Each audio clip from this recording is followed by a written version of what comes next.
ఉదయం నిద్ర లేవగానే యూజువల్గా అడుగు అంటే కంప్లీట్ 7-8 అవర్స్ రెస్ట్ తీసుకొని తిరిగి అడుగు కింద పెట్టినప్పుడు మడమలో విపరీతమైన పెయిన్ వస్తుంది. దాన్ని మనం హీల్స్ పర్ పెయిన్ అంటాము, లేకపోతే ప్లాంటార్ ఫేషియైటిస్ అంటాము, సో క్యాల్కేనియల్ పెయిన్ అంటాం. సో ఇవి మనకు యూజువల్గా హీల్ పెయిన్ అన్యూజువల్ ప్రజెంటేషన్ ఉంటుందండి. మడమలో ఉన్న ఎముక క్యాల్కేనియం బోను అది దాని కింద ఉండే మజిల్స్ టిష్యూ కానీ ఫేషియా అంటే మజిల్ ఫైబర్స్ లాగా ఉంటాయి. ఇవన్నీ ఒక టైప్ ఆఫ్ లో గ్రేడ్ ఇన్ఫెక్షన్ కావచ్చు, లేకపోతే సమ్ ఇన్ఫ్లమేషను ఒత్తిడికి లోనే నొప్పి రావడం, ఆ యొక్క స్పర్ యొక్క అంటే క్యాల్కేనియం బోను ఫేషియాకి అటాచ్మెంట్ ఉంటుంది. ఆ స్పర్న్ ఏమైతే ఇరిటేట్ అయినా కూడా, ఇన్ఫ్లమేషన్ అయినా కూడా, లేదా సమ్ టైమ్స్ అది కంప్రెస్ అవటం వల్ల మనకు ఈ యొక్క హీల్ పెయిన్ అనేది పొద్దున్న లేచి అడుగు పెట్టినప్పుడు పెయిన్ వస్తుంది.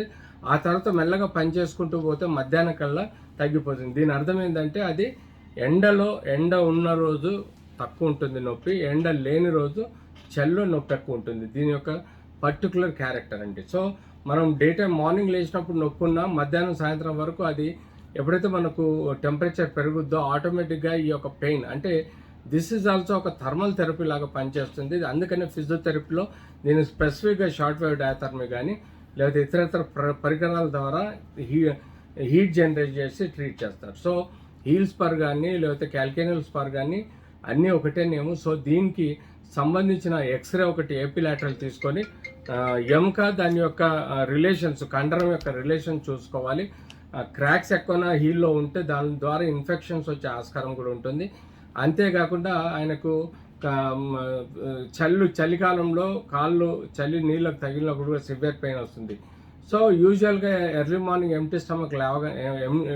మార్నింగ్ లేవగానే పాదాన్ని కింద పెట్టకుండా కొంచెం గోరువెచ్చని నీళ్ళల్లో ఆడించి ఆ తర్వాత మీరు అడుగు కింద పెడితే డెఫినెట్లీ మీకు పెయిన్ ఉండదు. తద్వారా కూడా వామప్ అవటం వల్ల నీలో పెయిన్ ఉండదు. మీరు యథావిధిగా అన్ని యాక్టివిటీస్ చేసుకోవచ్చు. కానీ ఈ డయాబెటీస్ కానీ హైపర్ టెన్షన్ కానీ ఇతరత్ర రోగాలు ఉంటాయి కంట్రోల్ చేసుకుంటే ఈ హీల్ పెయిన్ కూడా తక్కువ వస్తుంది. అలాగే తీసుకునే ఆహారం కూడా అంటే ఒబేసిటీ రాకుండా, బరువు పెరగకుండా, బీపీ షుగర్లు జాగ్రత్తగా కంట్రోల్ చేసుకుంటే ఇలాంటి హీల్ స్పర్స్ కానీ హీల్ పెయిన్స్ రాకుండా మనం కాపాడచ్చు.